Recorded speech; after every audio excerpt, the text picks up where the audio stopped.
And so often what happens is the business owners get stuck in their business. They get stuck doing so much of the reacting to the business, and they think, "Man, I've done a lot of activity," but maybe what they're doing is just stirring up dust. And they're on this hamster wheel of feeling like they're doing a lot, but it's not actually moving the business forward.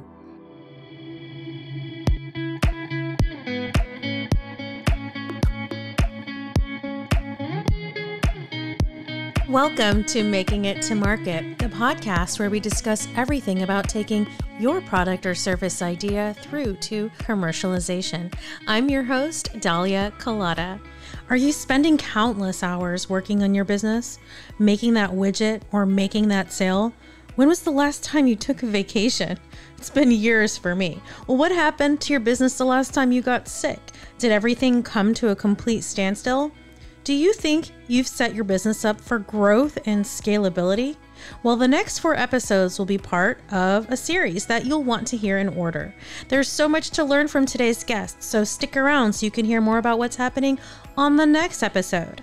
Today, we'll be discussing the difference between working on your business versus in your business, a concept that I became aware of only a couple years ago.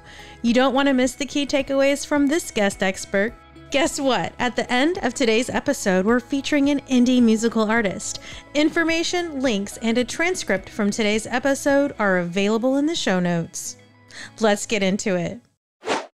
Joining me today is an industry expert you have got to meet. He is seriously multi-talented. Our guest has a diverse background as an entrepreneur and has run several businesses of his own, including a Hall of Fame award-winning professional photography and cinematography business. With his executive finance and leadership expertise, he quickly doubled the business of a Fortune 500 company.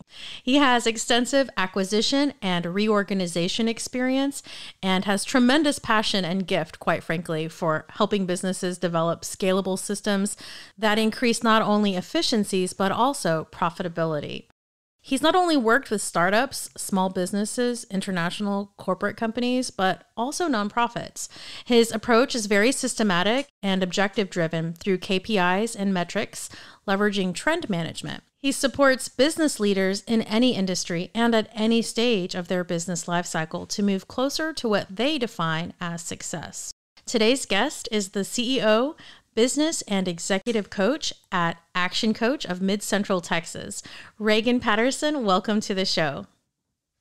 Well, thank you, Dahlia. What a fantastic intro. I appreciate that, and I'm extremely honored and grateful to be here today and to be requested to spend some time with you. So we've got a lot to talk about today. We're going to kind of go break it down into pieces, but before we get started, I heard that you're an amateur comedian that can also sing and do photography all at the same time. Rumors are, unconfirmed. I like to say I'm an out of work comedian. Well, I know you've done the photography thing in video. I've known you for quite some time now. How long have I known you now? It's like 15. Tell me how long? I think 16 to 17 years almost. Which seems crazy. Been quite a bit. And I've seen you work in a variety of adventures, I guess you could say. And what I love about Reagan is he's got the best personality. Like you can be in a bad mood and Reagan will just smile and that's it. No words have to be exchanged. So Reagan is like the most pleasant person I think I've ever met. So and what matters there is that with what Reagan does, personality and getting people to buy into a leader like that can really be genuine and fun, actually can drive a cultural change in a company. What do you think about that? Well, first of all, thank you very much. I do want to say praise God for that because I recognize that my talents are given from Him. So thank you for that. That's an incredibly kind compliment. But I think you're absolutely right. I think being genuine, especially in this day and age, is incredibly important. People need to understand why they're doing what they're doing. People need to feel appreciated and valued. And so being genuine, taking time to invest in people, taking time to learn a process or something about what that individual needs because we're Mm-hmm. all driven by different Oh, desires. absolutely. We all have different things that we are striving for in our life, and that's why you so well articulated in my intro. Um, I don't have one vision of success that I try to project on an individual. Um, and even an organization, and I'm sure we'll talk about that at some point too. You have organizational goals where you have to have some commonality, but the individual will still have to they have their own definition of what they're striving for and what their success is. And so the trick Yeah. there is finding synergy to combine those talents and those strengths within organizations. And that does come from strong leadership. It comes from Mm-hmm. intentionality, and it comes from really a care and an investment in the individual. Yeah, it's a genuine care. So tell me about the photography business that you had and the cinematography. How did that even get started? And what's been your life cycle? What's happened from the beginning to now? And Oh my. How much time do we we've have? got as much time as you want. Yeah, so I guess from an early age, and I'll attribute it to John Grisham reading The Firm. I wanted to be an attorney. I probably even before that was kind of drawn to speak up for those who could not speak for themselves, and to really, I enjoy complex issues and problems and trying to gain clarity out of ambiguity, and really just have a passion for helping people and being a leader to show strength and direction. Um, Decided not to go to law school when I graduated with a bachelor's in accounting, was intending to go to business law, and just kind of looking at the market at that time, decided, there's probably could do law, but I didn't really want to have the appetite for the legal debt that was going to accompany the law school. And also, the market for attorneys was not overwhelmingly positive at that time. So I decided to go into corporate finance. While in corporate finance, was always had a kind of the way I would describe myself as a dichotomy of sorts. I have this one part of my being that wants the security of a corporate job, paycheck, benefits, 401k, and then another side of me that really wanted the entrepreneurial Mm-hmm. passion and vision to do my own thing. Yes. And I know you that real know, I, well. yes, yeah. So that can be kind of the struggle to find your way, right? To chase the elusive American dream, which isn't really a destination but a journey. So we're kind of in that dream right now. Um, the interesting thing, I kind of when people hear that I'm an accountant, I also say, well, I'm an accountant with a personality, and then Mm-hmm. I have a pause. It's a pregnant pause for comedy's sake. And then I say, Okay. which, Should I play the laugh track now? yes, go. Yeah. Well, hang on. Here's the punchline. I'm an accountant with a personality. I'm an accountant with a personality, which makes me a unicorn. Oh. Cue laugh track. There you go. All right. Yes. See, I often say that jokes are much better when you have to explain them. So I do appreciate you allowing Yeah, me to you've got a explain the lot of joke. Yes. explaining to do. Yeah. What do you mean?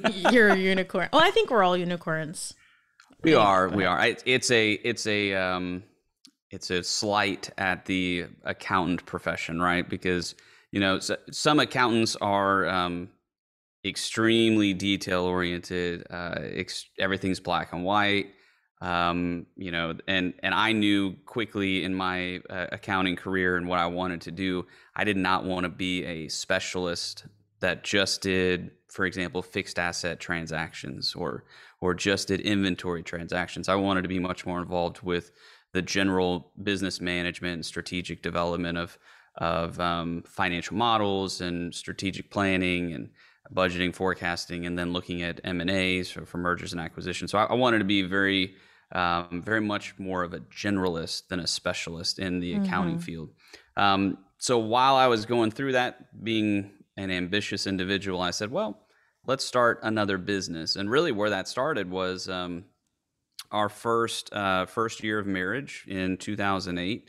My wife and I went to Italy, and that was our honeymoon. That was delayed honeymoon, but it was still nonetheless a fantastic honeymoon. And so we bought a DSLR camera. Mm-hmm. I think it was an astounding, probably $780 Mm-hmm. investment. And I thought, well, gosh, I took some. I was the family photographer for vacations and things like that on one of the Yeah. very first DSLRs that came out, probably in 2001, 2002. And Mm-hmm. so in 2008 said, all right, well, I'm going to buy this. At that time, this was a decently expensive camera, and I think it was a Canon Rebel T1i. So I've used that camera. I'm dating myself now. It's a Um, fun camera. yeah, yeah. With the kit lens and 18 to 55 variable aperture lens. I mean, but it's the reality is that's everyone starts somewhere. So we started with that, and I said, well, let me take some photography jobs to pay for the camera, and then I remember exactly where I was on a an audit trip to Uvalde, one of our quarries that I was auditing. That's where my corporate finance position. And I got a phone call from a lady asking me to do her family portraits.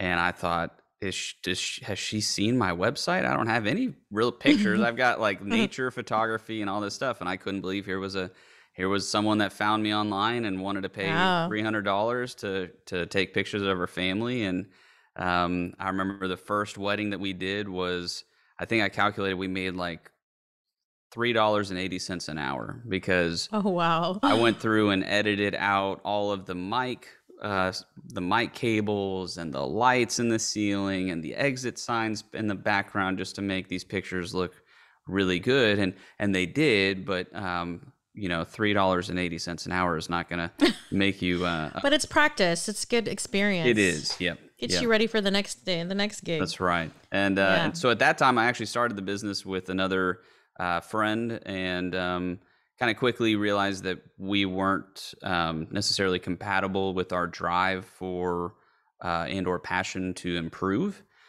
And so my wife was actually our assistant at our first wedding, and then started to say, well, why don't we buy another camera and I'll teach you how to take pictures. And I don't have any formal photography education other than YouTube and a couple of classes that I took in high school. I went to one of those special high schools that I literally did ride a short bus to high school. So Oh. it was a magnet school that Uh-huh. specialized in oral, verbal, and oral, written, and technological communications. Oh, that's very interesting. Yeah, so as I part wish of I had some cool things like that when I was growing up. I just had the basics. There was nothing specialized, but that's so neat. it, I will say my high school experience, I was extremely blessed. I had a blast in high school.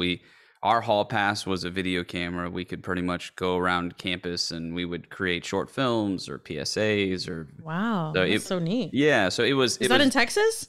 yep, yeah, in San Antonio. Yeah, it's called Okay, Communication Arts High School. awesome. Yeah, it was a terrific experience for me. I think I've leveraged a lot of those skills that I learned at a very impressionable age, even now in my career. So that was I kind of make jokes, and that time as we started to build our business, and my wife came on board, and I taught her the technical side of photography, which is extremely complicated when you're trying to balance exposure triangle and composition and framing, especially if you're shooting with a family with children that are running around, and then also talking to them and engaging them and posing them all at the same time. It can be it's again a complex problem, which I enjoy. Well, Um, it's also bringing back that personality that you have that makes it all go a lot easier, right? well, I appreciate that. Yes, Yeah. yeah, and it was a lot of fun as we transitioned and progressed in our career, doing larger production scale weddings, and we got very involved with the logistical coordination and planning of the day. And then when we kind of showed up, we had a minimum of 3 people that we would show up to weddings, and we all had radios, and we were kind of coordinating with the DJ and with the coordinator, the venue, making sure the bride and groom were ready, because with it doesn't make any sense to start the cake cutting if the photographer is not there. So we were an integral part of the day, and as part of that, we took our we planned all of those things before the day of. What I always told my clients is if I come up to you on the day and ask you a question, it's not what do you want to do next. The question is, can I get you something to drink? Yes. So, because if I'm asking you what you want to do on your wedding day, I'm doing you a disservice, and that's not what they're paying us for. So, we very much enjoyed that. We grew and expanded into cinematography as well. We saw that there was a need in the market. Tried to outsource some cinematographers, but one of the things that, again, with my introduction, which I very much appreciate how kind it is, I also know that I have a very high standard of excellence and professionalism. And working in the wedding industry, that was one of the things that at times was frustrating, was finding that same caliber of care and attention. And so we decided, well, let's just open up a cinematography branch, and my wife will lead the photography team. I'll lead the cinematography team, and we'll tag team, and ended up doing, started in corporate storytelling in moving images rather than just stills. Ooh, that's interesting. That thought is interesting. Storytelling visually instead of just words. Yeah. And honestly, the way that I approached photography was very much like, if you're going to storyboard a scene, what are the stills that I'm going to need in order to tell what's happening in this scene? And so that thought process translates to film and cinematography very well. Yeah. And really, this was my creative outlet, right? Not only was I being able to pursue an entrepreneurial passion and vision, but it was, in corporate America, the most creative I could get would be a blank Excel spreadsheet. Mm-hmm. And you've won Hall of Fame award for your business doing this, right? We did, yeah. So we were recognized as the best of award, which is given to the top 1% of vendors each year. We won that 5 years in a row. Oh, excellent! Congratulations. Thank you. And it was exciting. And then we shut the business down. Well, how did you come to that decision? So it was not something that we arrived at lightly. It was probably a several year decision, and some of that was as a forecaster, analytical thinker, strategic planner. I started to really evaluate how the market was treating tenured photographers, and started paying a lot of attention to the people that were players when we got into the industry. We were in the industry maybe 8.5 years, maybe 9. And a lot of the players that were present were no longer in the industry. And a lot of what used to be the brick and mortar studios were being replaced. The photographer that you used is no longer your mother's wedding photographer, or you're, committed to using that one family photographer.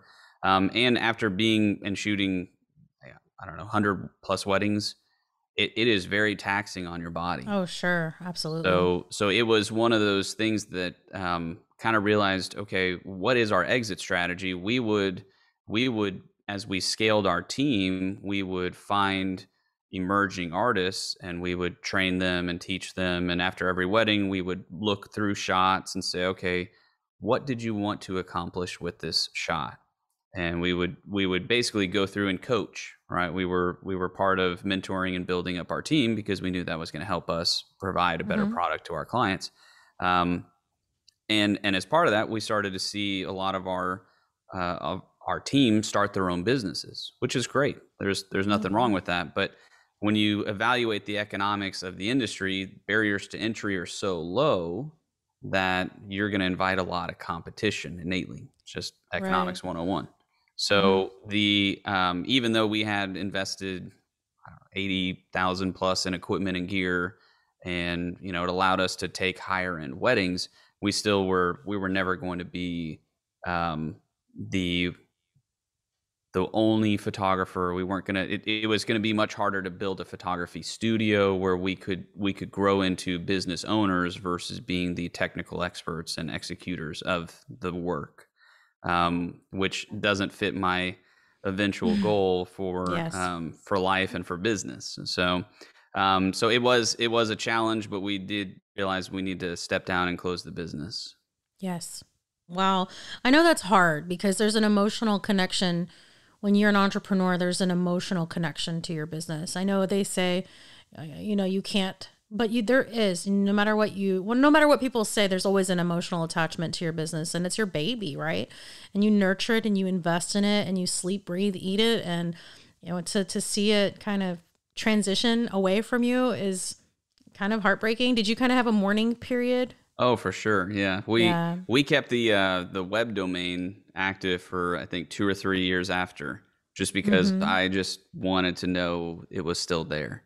And part of that too is, even with my professional education, with my, strategic thinking, we didn't build the business the right way to be able to exit. So we didn't have an exit strategy. We didn't sell. There was really nothing there to sell except for photography gear and lenses and things like that, which we still have in our home because my wife is still a professional and commercial photographer. So we transitioned that business, but the business, which was called Reagan Patterson Studios, it ceased to exist. And certainly that was an emotional moment. What would you have done differently? Because you mentioned that you didn't have an exit strategy. What would you have done differently? That's a great question. I probably would have gotten out earlier. Really? Okay. Yeah, which I'm proud of the way that we went out, because once we won the Hall of Fame award, the next year we were already scaling back the business, but we weren't even eligible to compete for the awards because we weren't doing enough business, because they have different qualifications. Okay. So that last year was kind of like, well, we're not even eligible for awards. We know that we're winding down. Let's just kind of rip the Band-Aid. And that's probably what I would have done a little differently. We ended on some good friends' weddings. We ended, at what we would call the peak of our career. And we had fun ending and closing the business. But, there are certain businesses that if you're going to get into, you should just be really aware of what is the season that's going to play. And I don't know that I would change too much of it, but I think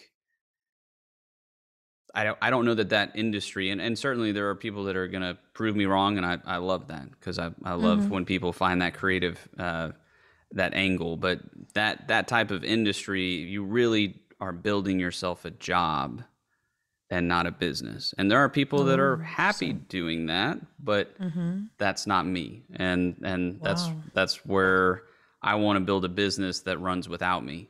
I don't want to build a job that is even actually worse than a job, because if I got sick or injured on a weekend where I was supposed to do a wedding, I'm not getting paid for that.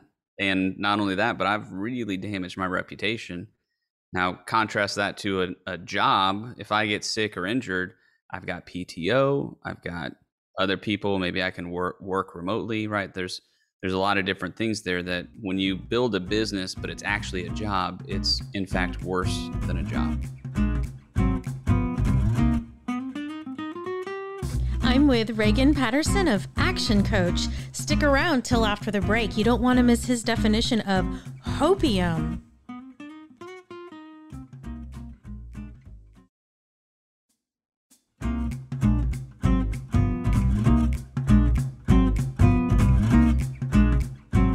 It's interesting that you say that.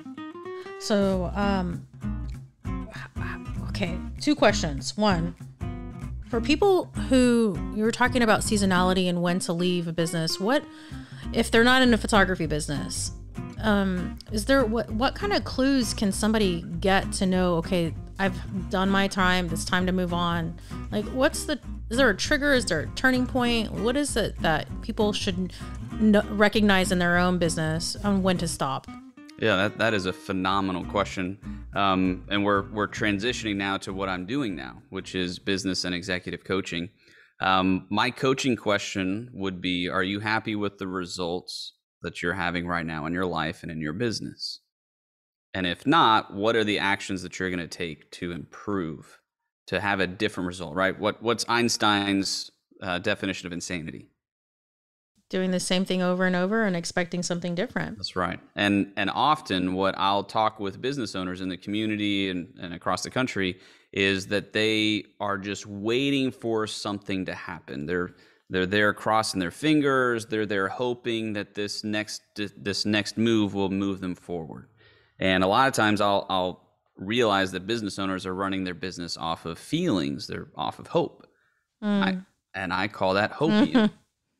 Opium. Hopium is an extremely dangerous drug to run your business on. That's funny. And so often what happens is the business owners get stuck in their business. They get stuck doing so much of the reacting to the business, and they think, man, I've done a lot of activity, but maybe what they're doing is just stirring up dust. And they're on this hamster wheel of feeling like they're doing a lot, but it's not actually moving the business forward.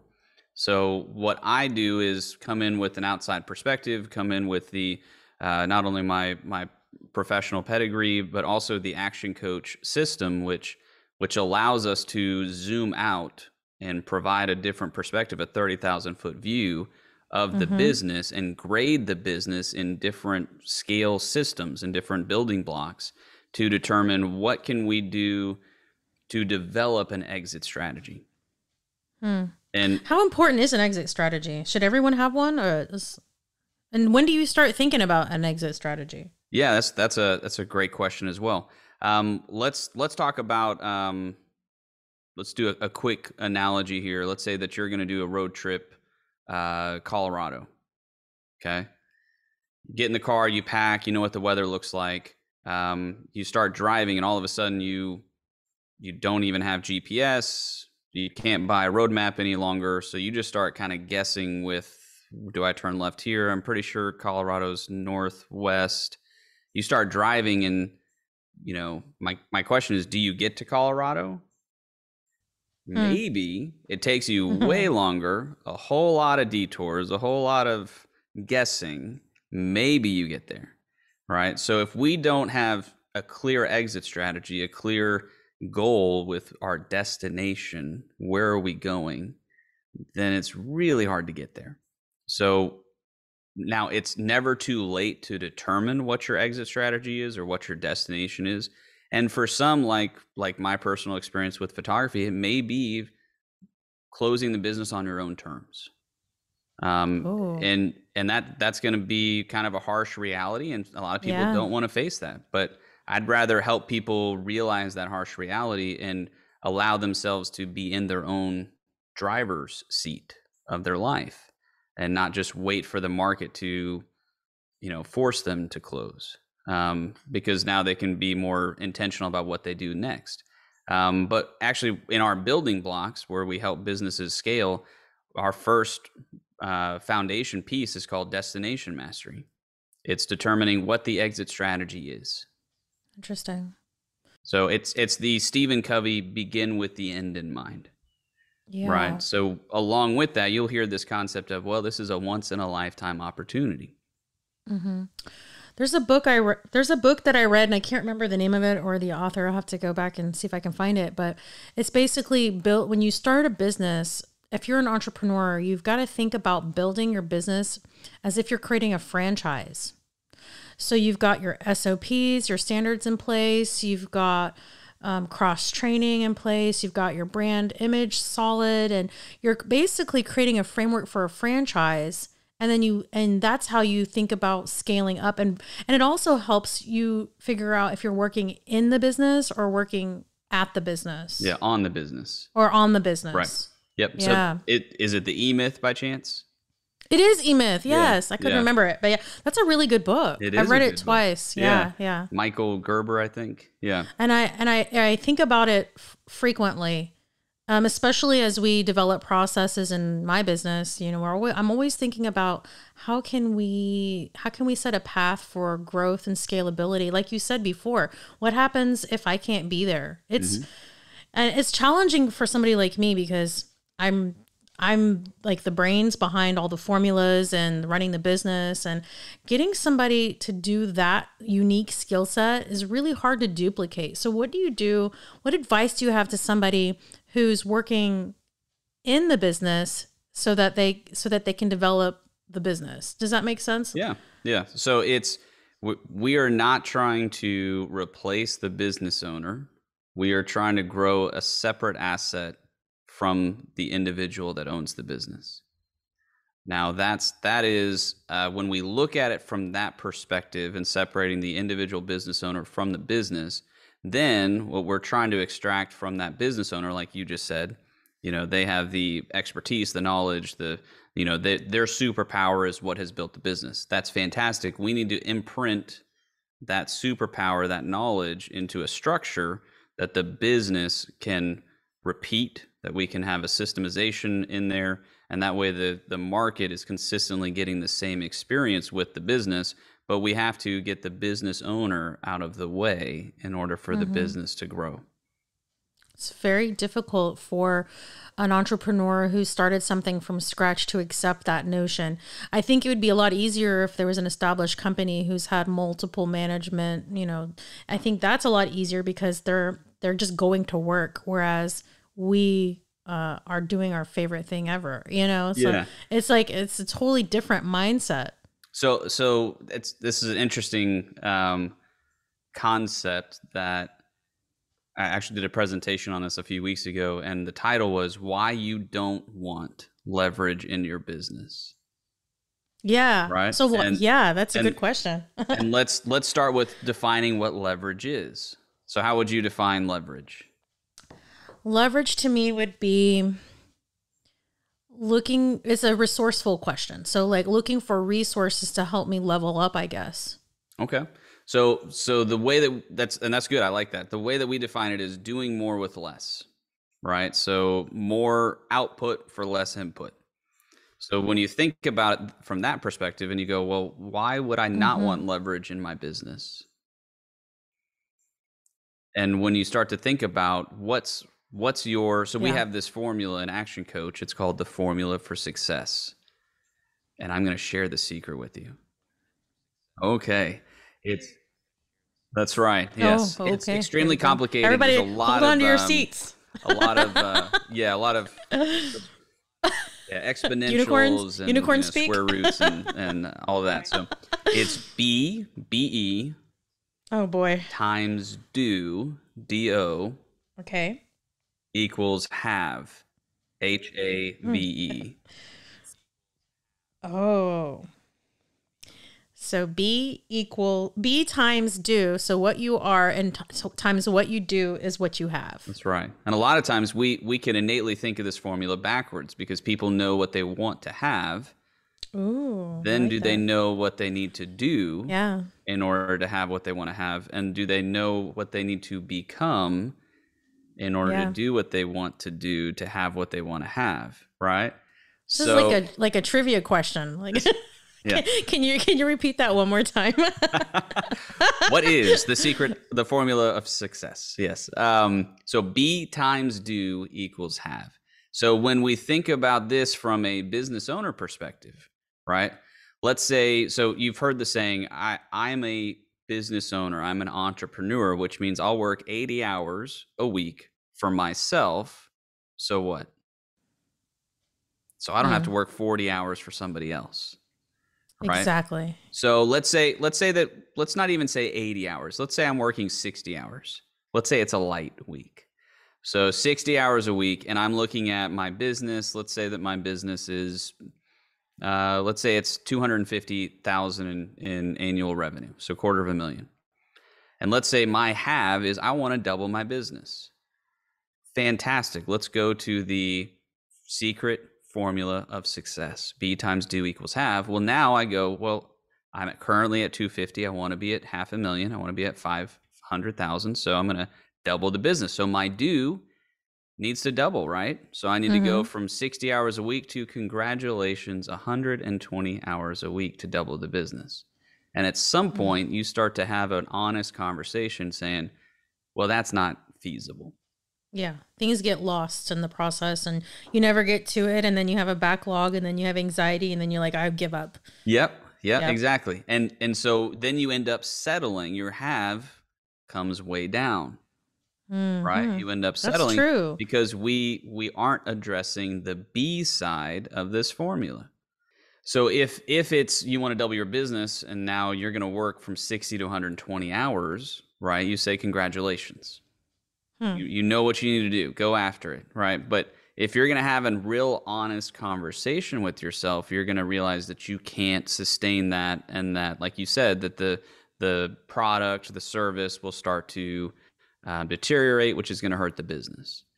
Well, and I like the point you made too, as far as your have definition is going to change. So you might have this big vision, and then as you start putting in the more do, your have is becoming less attainable, and so then you redefine what make your have smaller, basically. That's right. So you don't really get to your goals. I mean, you might, but it might not be fulfilled the way you envisioned it originally, and then you're accepting almost like a status quo. Yep. And then by nature, you're not growing, which second law of thermonuclear dynamics. I know that you know this with your advanced I don't know anything degree, about right? that. Oh, please. You're it's either things are either growing or they're dying. There's no status quo. So if your business is by nature not growing, then you're dying. And I really like that. If your business is not growing, then you're dying. That's right. So, which that's also a tough conversation for business owners to have because of the emotional connection that they have. And so when I sit with business owners, I was sitting with a business owner a few weeks ago, been in her business for 3 decades, and having some, part of my job as coach is to have some tough conversations and ask some tough questions. And I don't do that because I enjoy conflict or tension, but I enjoy that because I'm asking a question that's going to help someone realize where they're at and achieve more intentionality in their next action steps. So, so with this particular business owner, was talking with them and said, I hate team. Team is like employees, not team, employees. I hate employees. Employees are the devil. Yeah. And that's a terrible attitude to have.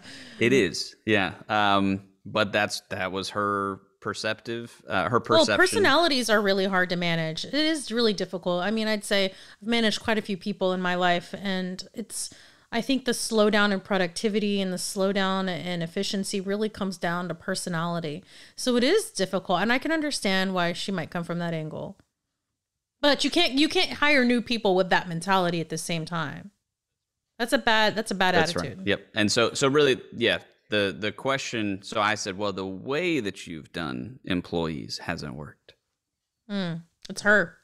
Doesn't mean that employees don't work, right? There's 100 million employees in the US. So, clearly that the way that she's approached it, the way that she's managed or built or led has not worked. But I was having this conversation with her saying, look, right now you're 3 decades into your business.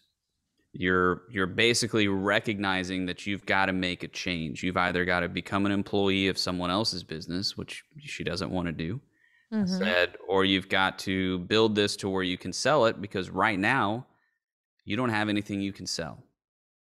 And she started to cry and said that she has tried to sell her business twice in the last year and has been unsuccessful. And I said, well, are you ready to take some necessary steps to change where you're at? And that's what we've been working on, is starting to be much more intentional about building the business that is beyond her. Because back to the B times do equals have, if you want to double your business and it's not doubling your own hours, then you have to become something different to do what you need to do to double your business, to grow your business. Well, you can find Reagan Patterson on LinkedIn. His name is actually spelled Ragan, and he's available on LinkedIn, Instagram, Facebook, and Alignable. To learn more about his business, Action Coach, please visit MCTX. That's Mid Central Texas, mctx.actioncoach.com. I'm really honored to have you on today, Reagan. You've been so amazing. So thank you so much for your time today. Very welcome. This was really enjoyable. Really appreciate you having me on.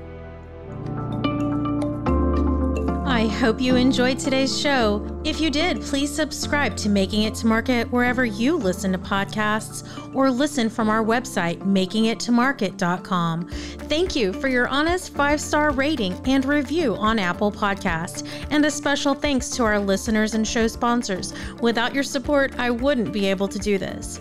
As you know, Making It to Market is a new show and I need your help to get the word out.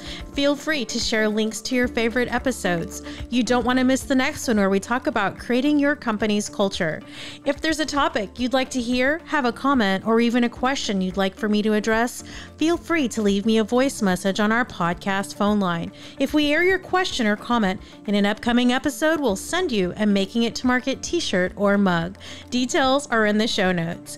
Before you leave, check out this musical artist from Houston, Texas, who just played at South by Southwest, Sabri. Thanks for listening. Until the next time, make decisions that make a difference. Was